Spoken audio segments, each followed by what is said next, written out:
जैसा कि आप देख रहे हैं आज इंडिया लार्जेस्ट आईपीओ को हम स्ट्रीम करने वाले हैं।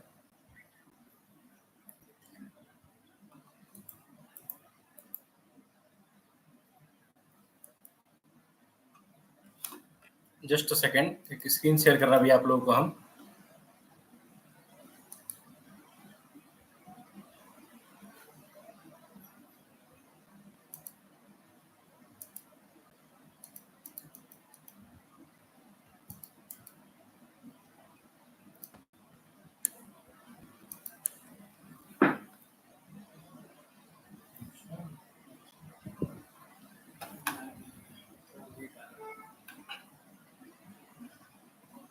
India largest IPO Hyundai IPO, अगर इस आईपीओ के बारे में हम बात करते हैं तो जैसा कि पूरी इंडिया का अब तक का सबसे बड़ा आईपीओ देखा जाए तो लगभग 28,000 करोड़ रुपए का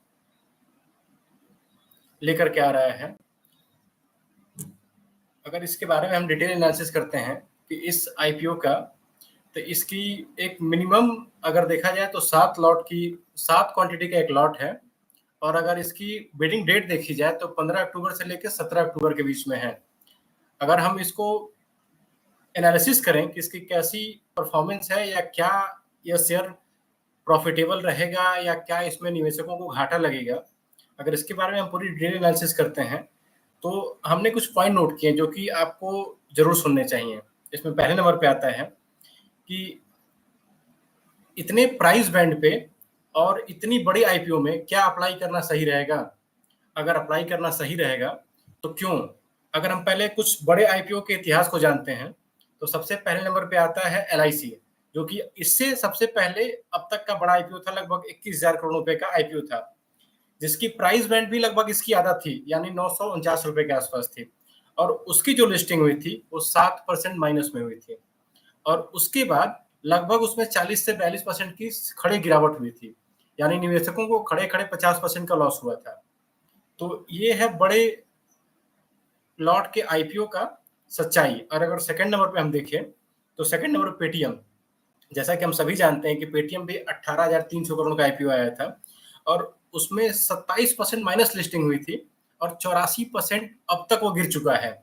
यानी लगभग कहा जाए तो जो निवेशक आईपीओ के टाइम से होल्डिंग अगर किया हो तो उसका लगभग 80 से 82% का लॉस चल रहा है। थर्ड नंबर पे हम देखते हैं वोडाफोन को।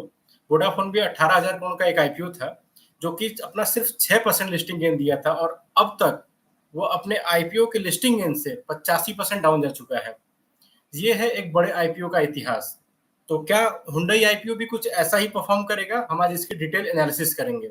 आज इस वीडियो में हम जानेंगे कि इंडियाज लार्जेस्ट आईपीओ, क्या इस आईपीओ में हमें अप्लाई करना चाहिए या नहीं। यही हमारा टाइटल है कि शुड यू अप्लाइड और नॉट। आइए देखते हैं इसका। बिडिंग डेट इसका 15 अक्टूबर से 17 अक्टूबर तक है, जैसा कि आप स्क्रीन पर देख रहे हैं। मिनिमम इन्वेस्टमेंट इसमें 13,000 के आसपास है। लॉट साइज 7 का है। प्राइस रेंज इसमें 1865 से 1960 का है। यानी एक लोअर और एक अपर बैंड होता है। लोअर बैंड 1865 का है, अपर बैंड 1960 का है। और अगर इसकी डिटेल एनालिसिस की जाए तो हुंडई मोटर्स का अगर रेवेन्यू देखिए आप तो ईयर बाय ईयर काफी अच्छा ग्रोथ दिखा रहा है। जैसे 2021 में 40,000 करोड़ का फायदा हुआ था, 2022 में 47 का, 2023 में 60 करोड़ का, इसका अभी 2024 का आने वाला है डाटा। और इसके अगर प्रॉफिट देखिए तो प्रॉफिट में भी काफी अच्छी तेजी देखी गई है। यानी प्रॉफिट और रेवेन्यू के हिसाब से तो अच्छी कंपनी है। और अगर इसके नीचे हम आते हैं तो जो इसमें रेगुलर अप्लायर हैं उनके लिए 1865 से 1960 का है। और जो एम्प्लॉय हैं उनके लिए कुछ मार्जिन रखा गया है, जो कि 1689 से 1774 के आसपास है।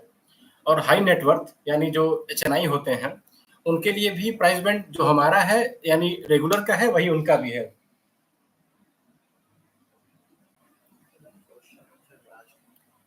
ओके, आप सभी का जो अगर कमेंट आ रहा है जो क्वेश्चन एंड आंसर का है, उस पर हम लास्ट में आते हैं। थोड़ा सा इसको हम अभी डिस्क्राइब कर लें इस आईपीओ के बारे में कि आपको अप्लाई करना चाहिए या नहीं। फिर बारी बारी से हम सबका कमेंट लेंगे और रिप्लाई भी करेंगे, क्योंकि बहुत से लोगों का कमेंट आ रहा है कि मिलता नहीं है आईपीओ, या क्या अप्लाई करना चाहिए, अप्लाई नहीं करना चाहिए। इस सभी पे हम लास्ट में आएंगे।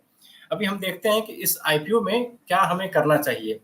तो सबसे पहली बात है कि इस आईपीओ का जो प्राइस बैंड है और जो इसकी पेरेंट कंपनी है, जो कोरियन में इसकी पेरेंट कंपनी है, अगर उसको देखा जाए तो वो भी लगभग 2600-2800 के आसपास ट्रेड कर रही है, जब पेरेंट कंपनी इतनी कम वैल्यूएशन में ट्रेड कर रही है और ये उसकी जो एक उसके अंदर जो एक कंपनी आती है वो उसका प्राइस बैंड लगभग 2000 के आसपास आ रहा है। और इसके बाद अगर इसका लिस्टिंग गेन या जीएमपी देखा जाए तो सोचा जाएगा कि क्या ये अपने पेरेंट कंपनी के बराबर खड़ी हो जाएगी, जो कि काफी नामुमकिन सा लग रहा है। बाकी इसमें अगर देखा जाए तो मंडे से प्री अप्लाई होने लगेगा। प्री अप्लाई के बाद अगर देखा जाए इसमें तो करंट टाइम में इसकी 10% के आसपास यानी 170 रुपए के आसपास हमको देखने को मिल रहा है इसका जीएमपी। और जीएमपी के बाद अगर इसके डिटेल एनालिसिस करें तो स्टार्टिंग में 5-7 दिन पहले से अगर हम देखेंगे 3 अक्टूबर को इसकी जीएमपी लगभग 0 रुपए थी, 4 अक्टूबर को 370 रुपए थी, 6 अक्टूबर को 370, 7 अक्टूबर 290, फिर गिरावट हुई, 8 को गिरावट हुई क्योंकि मार्केट डाउन जा रहा है, 9 से फिर गिरावट हुई, कल से मार्केट अप जा रहा है लेकिन फिर भी 170 रुपए पे टिका हुआ है, आज वो भी 100 रुपए हो गया है। यानी इसकी लिस्टिंग गेन को देखा जाए तो काफी मुश्किल लग रहा है क्योंकि कहाँ 1960 रुपए का शेयर और इसकी जो जीएमपी है यानी ग्रे मार्केट प्रीमियम है वो 100 रुपए और 170 रुपए के बीच में टहल रहा है। काफी सोचने वाली बात है कि अगर कोई भी इंसान अगर इतने महंगे और इतने बड़े आईपीओ में अप्लाई करता है और उसके बाद उसको ग्रे मार्केट प्रीमियम इस लेवल का देखने को मिलता है तो क्या उसे अप्लाई करना चाहिए या क्या नहीं करना चाहिए। तो इस सब क्वेश्चन के आधार पे हम ये देखते हैं कि क्या इसमें अप्लाई करना चाहिए या नहीं। अगर इसके प्राइस रेंज को बात करें तो अगर इसका प्राइस रेंज अगर लगभग 500 से 800 के बीच में होता तो काफी अच्छा होता। और अगर इसके बेस पे अगर हमें लिस्टिंग गेन अच्छी देखने को मिलती तो कहा जाता कि नहीं इसकी प्राइस वैल्यू है और इसकी अगर आरओई देखी जाए तो वो भी काफी ओवर वैल्यूड आ रही है, यानी जो ये शेयर है अपनी आरओई काफी ओवर वैल्यूड लेके आ रहा है। और अभी हमारे हिसाब से अगर देखा जाए तो इसमें अगर कितने टाइम्स सब्सक्राइब हो रहा है यानी 2 टाइम्स 4 टाइम्स 10 टाइम्स 100 टाइम्स उसके हिसाब से देखा जाएगा कि इसमें कितना जीएमपी आ रहा है। और अनुमान लगाया जा रहा है मार्केट के अनुसार से कि लगभग 10% से 12% इसमें लिस्टिंग गेन मिलेगा, लेकिन वो भी उस दिन के लिए मिलेगा। उसके बाद हो सकता है इसमें प्रॉफिट बुकिंग आ जाए या भारी गिरावट आ जाए या कुछ भी नहीं कहा जा सकता है क्योंकि इसका इतना बड़ा लॉट का आईपीओ है और सारा आईपीओ का जो पैसा है वो मोस्टली बाहर जा रहा है क्योंकि एक पब्लिक इशू है ये। और अगर देखा जाए तो इस आईपीओ के बारे में कहा जा रहा है कि इस आईपीओ को लेकर के मार्केट में काफी एक बड़ा हवा बना हुआ है कि इसमें बहुत ज्यादा सब्सक्राइबर होगा, बहुत ज्यादा लिस्टिंग गेन मिलेगा, बहुत ही अच्छा एक आईपीओ है। लेकिन इसकी पूरी डिटेल एनालिसिस करने के बाद हम लोग को ये लग रहा है कि इसको अभी थोड़ा बहुत फर्स्ट डे और सेकंड डे तक अवॉइड करना चाहिए। अगर 15 तारीख और 16 तारीख को अगर ये लिस्टिंग गेन देता है तो हम आराम से इसमें 17 तारीख को अप्लाई कर सकते हैं। अगर हमें देखने को मिलता है कि 15-16 तारीख में अगर सब्सक्रिप्शन बढ़ता है तो हम 17 तारीख को अप्लाई कर सकते हैं, नहीं तो इसके बाद हमें इसको अवॉइड कर देना चाहिए क्योंकि ऐसे लिस्टिंग गेन के लिए हमें क्या फायदा जिसमें पैसा ही ना मिले, यानी पैसा हमारा फंस जाए क्योंकि लगभग 13,000 की इन्वेस्टमेंट है और अगर वहां से थोड़ा सा भी 20% या 30% भी प्रॉफिट बुकिंग आ जाती है तो काफी बड़ा नुकसान सहने को मिल सकता है एक रिटेलर इन्वेस्टर को। इसमें बड़े प्लेयर पैसा लगा सकते हैं क्योंकि उनके लिए एक अच्छी कंपनी की अपॉर्चुनिटी है इसमें खरीदारी की और बाई की।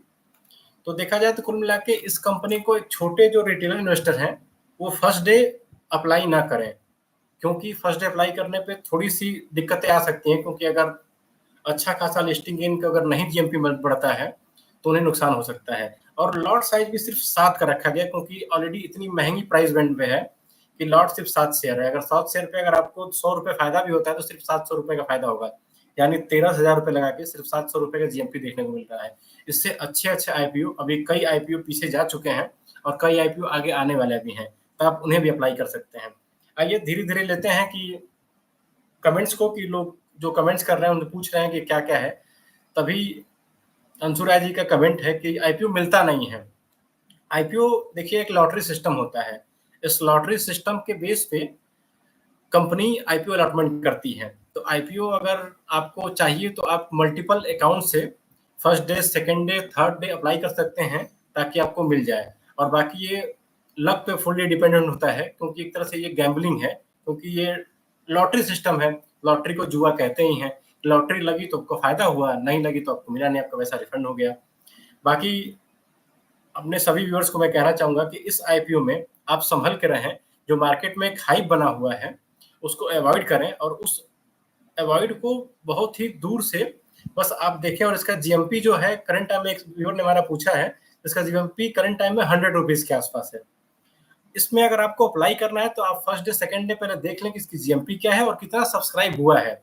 अगर लगभग 20 टाइम, 30 टाइम से ऊपर सब्सक्राइब होता है, तो आप इसको अप्लाई कर सकते हैं, नहीं तो इसको आप अवॉइड कर दीजिए। और लास्ट में अगर थर्ड डे देखें तो एफआईआई जितना इसमें एक्टिव होंगे, उसके हिसाब से इसमें आप अप्लाई कर सकते हैं। अगर एफआईआई की अच्छी बाइंग होती है, तो हो सकता है कि इसका जीएमपी 400-500 तक जा सकता है, लेकिन फिर भी एक ये रिस्की आईपीओ होगा, क्योंकि बहुत ही बड़े लॉट साइज का आईपीओ है। इसके बावजूद अगर इसमें आप जाते हैं, तो ज़्यादा मुनाफा नहीं होगा, लेकिन लॉस होने के चांसेस ज़्यादा हैं। यह एक आईपीओ के एनालिसिस है। अगर आपको पसंद आई हो, आप हमारे चैनल से जुड़ सकते हैं, लाइक, शेयर, सब्सक्राइब कर सकते हैं। एफआई क्या होता है? एक व्यूअर्स का सवाल आया है। एफआई होता है जो फॉरेन इंस्टीट्यूशन के इन्वेस्टर होते हैं, यानी जो फॉरेन की हमारी बड़ी-बड़ी कंपनियाँ हैं, वो जो इंडियन मार्केट में इन्वेस्ट करती हैं, जो इंडियन मार्केट की अच्छी-अच्छी कंपनियों में इन्वेस्ट करती हैं, और वो एक बल्क क्वांटिटी में आती हैं, यानी उनका इन्वेस्टमेंट 10 लाख से लेके करोड़ों तक का होता है। तो वो अगर बाय करती हैं, तो अच्छा खासा फंड आता है इस मार्केट में, और फंड आता है तो शेयर का वैल्यूएशन बढ़ जाता है। इसे एफआईआईज़ कहते हैं। और अगर आपको ज़्यादा डिटेल चाहिए, तो आप हमारे और भी वीडियो देखिए। ऐसे ही वीडियो आपके लिए आते रहेंगे। इसके लिए आप लाइक से सब्सक्राइब करिए। आप हमें इंस्टाग्राम, टेलीग्राम और व्हाट्सएप चैनल पे आप जुड़ सकते हैं, और आप हमें मेल कर सकते हैं। आपकी कोई भी क्वेरीज हो, हम बिल्कुल रिजॉल्व करेंगे। इसके साथ ही थैंक यू। जय हिंद।